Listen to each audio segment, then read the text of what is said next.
why the hell are these people so motivated by this single conflict?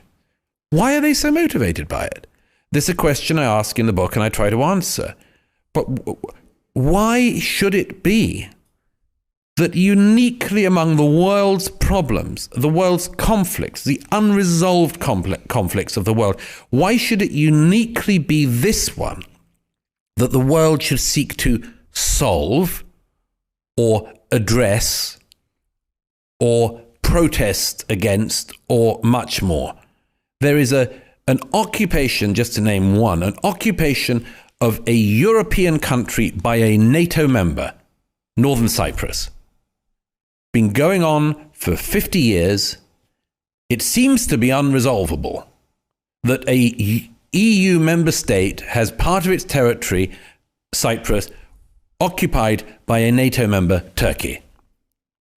But nobody knows about that, really, it seems. Nobody cares about it, it seems. There were no protests from one year to the next, never mind one day to the next, across the world. The world has not decided that, for instance, no justice will be able to occur for anyone until the Greek residents of northern Cyprus are allowed their homes back by Ankara. Nobody's arguing for that. Nobody's saying that trans rights and COVID rights and disability rights and women's rights and every other darn right you can invent that morning are not going to be achieved until the Cyprus question is solved. Nobody's saying it. Why? And you come in the end to the irrefutable fact it's because the Jews are not involved.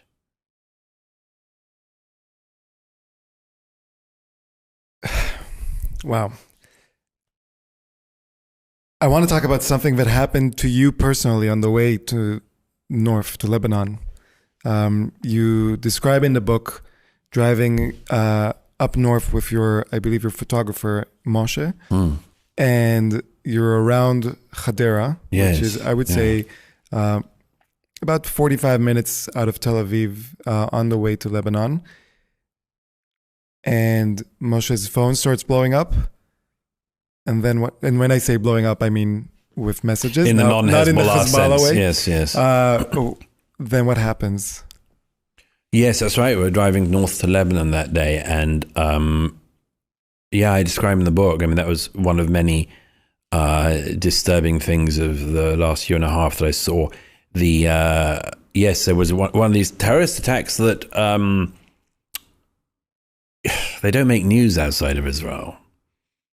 You know, but yes, we were at the Hadera Junction, and Moshe, who's a member of Hatzalah as well, his volunteer service, got the message that something was happening in Hadera. So both he and I have the same instinct, journalistically as well as in his case, because of Hatzalah, which is just to go towards any problem. And yes, and we got into the middle of this terrorist attack, which seemed to be three Israeli Arabs. It's extremely difficult, this, as you know. I mean, it's like a problem within a problem, that although there are very loyal Arab Muslim Israelis, some, when there's an intifada or a war, go off and do self-starting terrorist attacks. And this was a mass stabbing, that was happened in front of us. And that's, yes. And we got. What does that mean, happened in front of you? We got the first victim was dying in front of us, and we got there, and I'm not much help, but Moshe tried to help save his life, and he failed. We followed the terrorists until they were. Main one was shot as he tried to continue to kill, but he went off to the local primary school. There was blood everywhere. It's just it's too unpleasant to linger on. But that's the sort of thing that it's the sort of thing that can happen every day in Israel. You wrote something beautiful in the book about that. One thing that I found very interesting in the book gives a lot of answers, gives a lot of facts, but it also sets up a lot of questions that are just unanswered questions. And this is what you wrote about that. For my own part, I was overcome with a single feeling. What a stupid, stupid thing to do with your life. Of all the things you could have done on this earth, why do this? Do you not know what a waste you have just made of your life? Yeah. And this is you theoretically. It was me seeing the terrorist. One of the terrorists was detained. I wanted, from the moment of the 7th, I wanted to see the terrorists, the Nukba terrorists, the terrorists who'd come into Israel and carried out this. I said early on to somebody, if you capture them and I want to go and see them in prison. And I did. But that day, I in Hadera, one of the terrorists was caught, and as it happened, I was on the Israeli news accidentally because I was there on the scene. By the time cameras came there, and one of them caught them, and then sort of I got all these calls from friends saying, "What the hell are you doing in the middle of this terrorist attack?" But the young man and I locked eyes for a bit, and that was just what overwhelmed me. Was this, I don't know, what was he, 20 something maybe? And I just thought, what a fucking fool. You've done this with your life. You've decided to go out one morning in a city and just knife random men and women and children in the street, and you've destroyed the life of this man who's dying in front of me, who turned out to have many children. And you've destroyed his life. You've ended his life. You've destroyed his family's life irreparably, unrecoverably, and everyone else who's been injured. And your own life. You've decided to do this with it? And this is one of the things, again, it's why you come back to this thing of democracies and death cults, that of all the things you can do with your life, of all the amazing opportunities, and don't tell me that people don't have opportunities, because lots of people don't have opportunities, and they don't decide to waste their lives by destroying the lives of other people.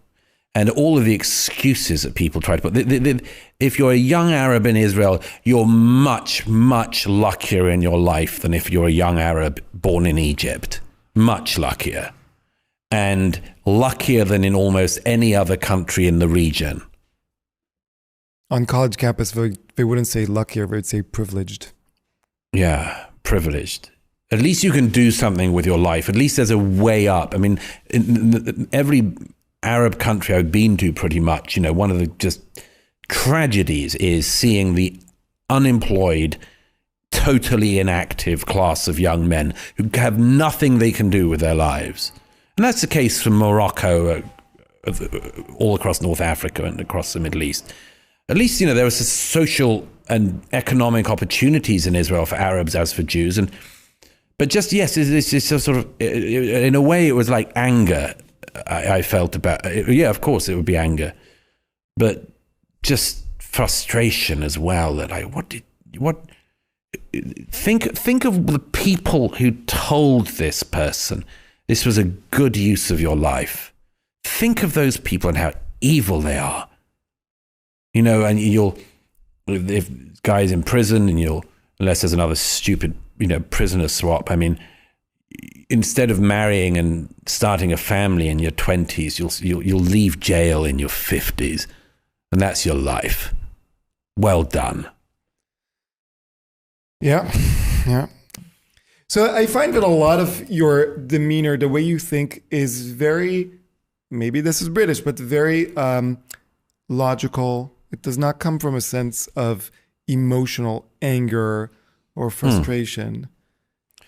I certainly have plenty of anger and frustration in me, but I have the great joy of being a writer, which means I can get it out that way. Because you've said in 2006, so this is almost 20 years ago, you said, and this blew me away because this was so long ago, any sensible person is a Zionist. You didn't even say should be a Zionist. You said every sensible person is a Zionist. Again, as a professor, the first thing that comes to mind is like, this is a you're making a logical argument. You're saying if you're sensible, you're a Zionist. If you're not Zionist, you're not sensible. Well, I think it's funny. I'd forgotten that. I mean, it seems to me still to be true in that Zionism is simply the right of the desire, the urge of the Jewish people to have a homeland in their historic homeland and to be able to govern themselves in that place. And but that could be seen as an emotional plea. What's the logical, the sensible person's argument? Well, Zionism? I mean, the Pakistani the nation was founded within a year of the state of Israel being recreated, and the people of Pakistan have the right to govern themselves in relatively new homeland. And if the Jews don't have the right to a state in their historic homeland, then the people of Pakistan have no right to where they are, and no one else has any right to where they are. And it'll be all for all. The case for the Jewish people having the right to self-defense in a state seems to me to be completely impossible to refute unless you loathe the Jewish people, frankly, because one of the lessons of history is that only the Jews will defend the Jews, sadly, which that wasn't the case, but it seems to me to be the case. And if there wasn't a Jewish state which had the right to have an army that defends the Jewish people and Jewish state, you have to offer up who your candidates are to look after the Jewish people. And here we enter really interesting historical terrain, because are there any viable candidates? I'm sure that the people who are anti-Israel have got a candidate to look after the Jewish people. The Europeans, for instance, have always done such a good job. The Arab Muslim world has always done such a good job of looking after their Jewish neighbors. Who are the candidates? I've never had an answer to that, because everyone I've posed it to who's an opponent always feels suitably shamed by the lack of candidates. Some people just will lie to your face and say things like, oh, no, the Muslim world was always wonderfully, wonderfully receptive to its Jewish neighbors. You have to sort of have an asterisk and a footnote with all the massacres and pogroms over many centuries. But, people do sometimes try that one. I haven't had anyone, since I've been posing that question, say to me, let's try the Europeans as the protector again, because that people are suitably shamed about that. They're not quite as suitably shamed by the behavior of the Muslim world towards the Jews. But yes, in that situation, I regard what I said all those years ago as being perfectly defensible. It's 2025. America's debt is over $37 trillion, and the dollar just had its worst crash since 1973. That puts your savings and your family's future at risk. That's why we trust Alpha Omega Gold, a company that stands unapologetically with Israel and supports Stand Tall Israel. Visit ao.gold/stand to claim your free precious metals wayfinder guide, or call 1-855-426-4653 today. Protect your future before it's too late.